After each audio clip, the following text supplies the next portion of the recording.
Hello, and welcome to Oh My Tech, the tech podcast for parents who want to use technology to help make their lives better.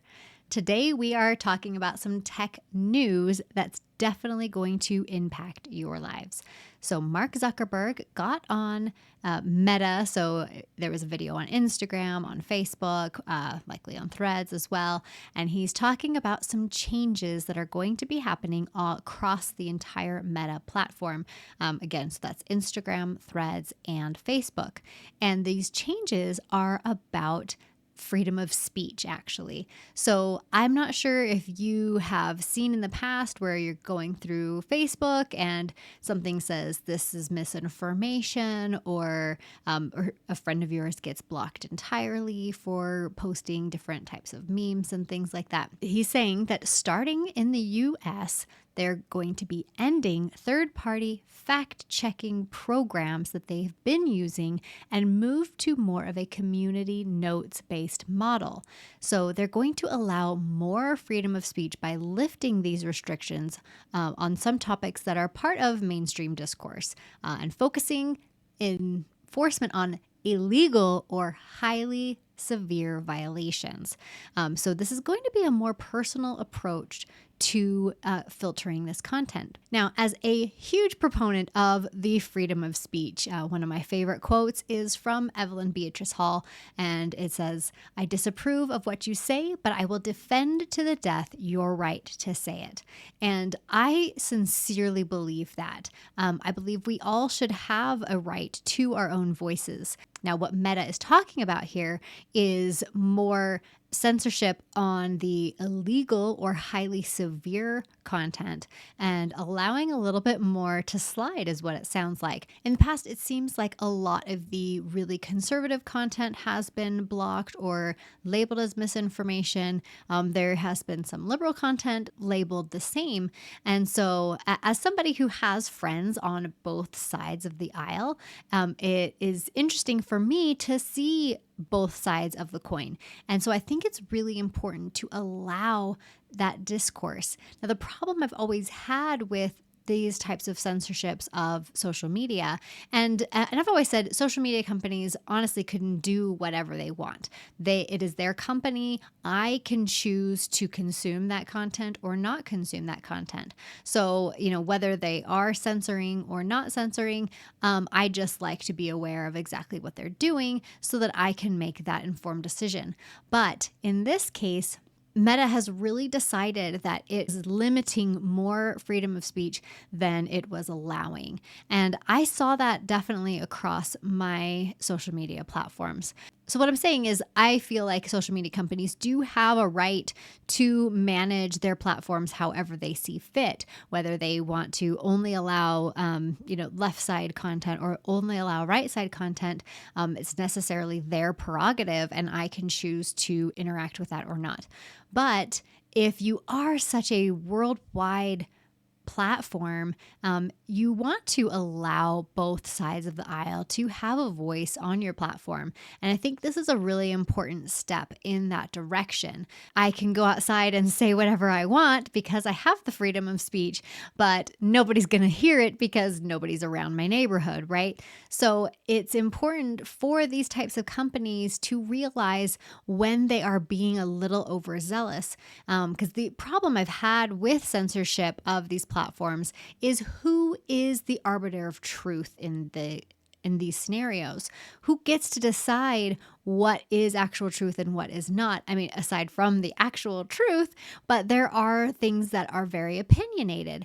And it is important for us to hear both of those opinions so that we can form our own opinion. Limiting that kind of speech is not very conducive to furthering those conversations. So I think, again, this is going to be a really good move for Meta to kind of take the automation out of that and bring more human eyes into the mix. And so they can see, well, I might not agree with this, but it's still their right to say that. And then again, while eliminating the overtly illegal or absolutely severe content. So since the the automated programs were a little overzealous, it limited a lot more. So there was a lot of false positives in these scenarios. But in this new scenario, there's probably not going to be as many false positives, but there will be some false negatives.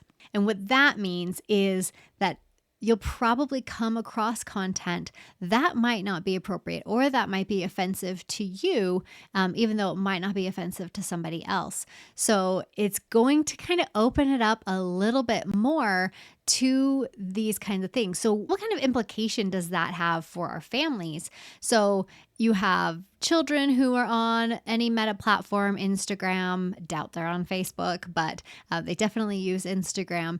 So what might they see more of in this scenario?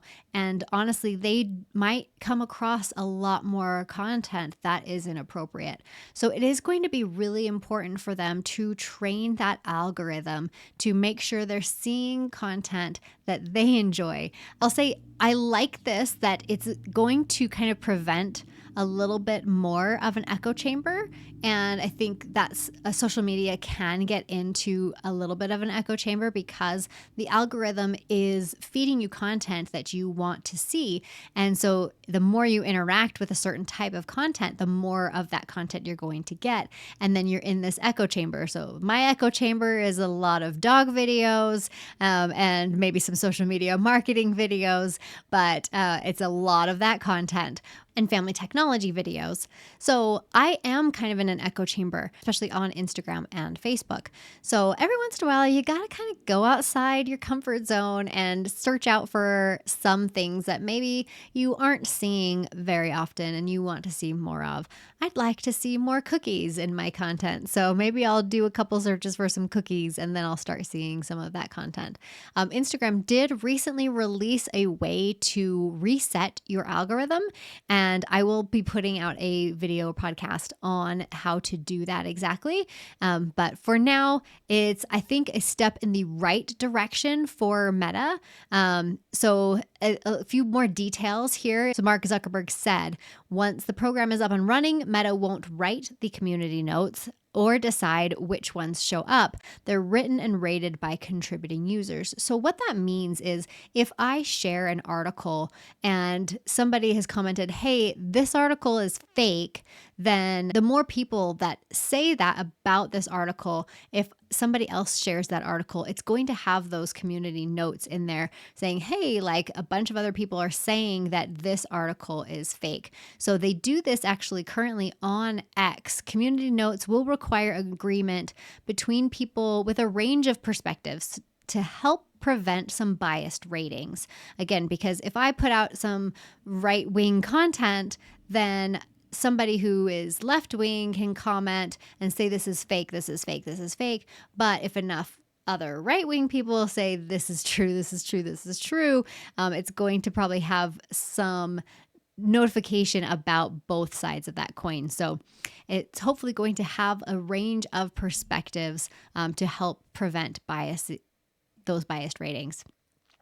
So then they said they intend to be transparent about how different viewpoints inform the notes displayed in the applications and are working on the right way to share this information. So people can sign up today to be among the first contributors to this program as soon as it becomes available. And they plan to phase in community notes in the US over the next couple of months. So this isn't happening right this second. And then it'll continue to improve that process over the course of the year as they make the transition. They'll get rid of the fact-checking control and stop demoting fact-check content and instead overlaying full screen warnings that you have to click through before you can even see the post. And there'll be much less obtrusive label indicating that there's additional information if you want to see it. So again, like I said, I think this is a step in the right direction. I feel like this takes the control out of the hands